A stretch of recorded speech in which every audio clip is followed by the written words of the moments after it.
Mardi, nous sommes le 26 novembre 2024. Bonsoir à tous et merci de votre fidélité à notre antenne. Au premier point de l'actualité économique de ce jour, notez qu'au Niger, le gouvernement a alloué à la date du vendredi 15 novembre dernier un budget de 8,28 milliards de francs CFA pour venir en aide aux victimes des inondations que le pays a connues cette année. Ce financement a permis de distribuer des kits alimentaires et non alimentaires à 207 871 ménages, soit 1 497 117 personnes. En complément des efforts étatiques, des partenaires et des bonnes volontés apportent également leur soutien aux populations sinistrées. Au 18 novembre, les inondations au Niger ont affecté 208 228 ménages, soit 1 524 972 personnes sur l'ensemble du territoire national selon les données gouvernementales. En Côte d'Ivoire, le budget alloué à l'enseignement supérieur pour l'année 2025 est en hausse de 16% par rapport à 2024. L'information a été révélée par le ministère de l'Enseignement supérieur et de la Recherche scientifique. Adopté par la Commission des affaires économiques et financières de l'Assemblée nationale, le budget se chiffre à plus de 328,48 milliards de francs CFA contre 283,10 milliards de francs CFA en 2024. Selon le ministère, il vise à mettre en œuvre les actions et réformes nécessaires à la réalisation de la mission principale assignée par le gouvernement, notamment former des ressources humaines de qualité capables de contribuer efficacement au développement du pays et de développer une recherche scientifique pertinente capable de répondre aux problèmes de développement qui se posent à la nation. Ce budget intervient dans un contexte où le secteur de l'enseignement supérieur en Côte d'Ivoire reste confronté à de nombreux défis. D'après les autorités, ceci inclut un manque de ressources financières et matérielles, le besoin de renforcer les capacités humaines et institutionnelles pour une recherche et une innovation de qualité.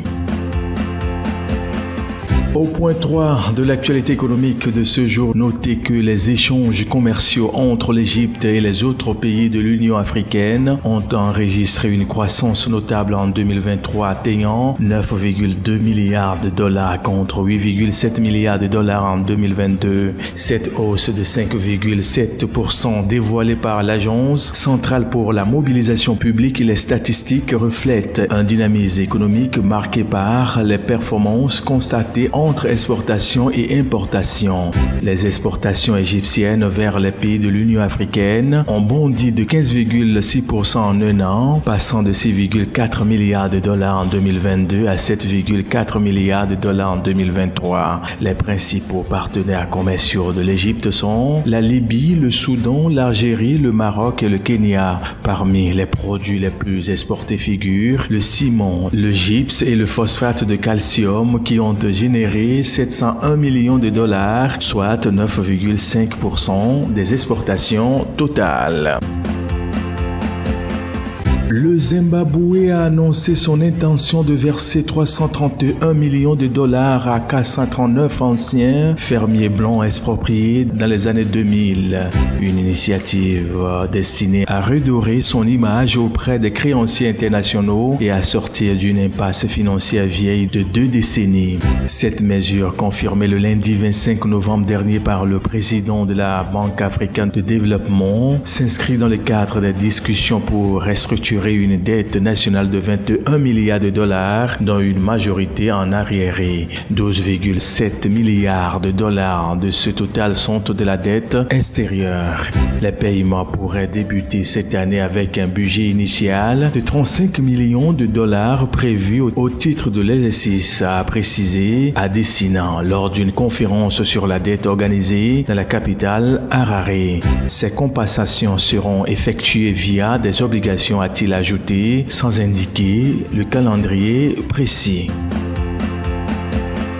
Bouclons l'actualité économique de ce jour avec le Gabon qui a remboursé le vendredi 1er novembre dernier la somme de 45,9 milliards de francs CFA aux souscripteurs de son emprunt obligateur émis en 2022. Ce versement correspond à la deuxième échéance de cet emprunt, comprend 35 milliards de francs CFA pour le remboursement du principal et 10,9 milliards de francs CFA pour les intérêts. Ce remboursement intervient dans un contexte où le Gabon s'efforce de consolider sa crédibilité sur un marché financier de la CEMAC où il rencontre des difficultés à mobiliser les fonds sollicités auprès des investisseurs. En effet, ces derniers mois, le pays a enregistré des résultats mitigés dans ses tentatives de levée de fonds sur le marché de la BAC.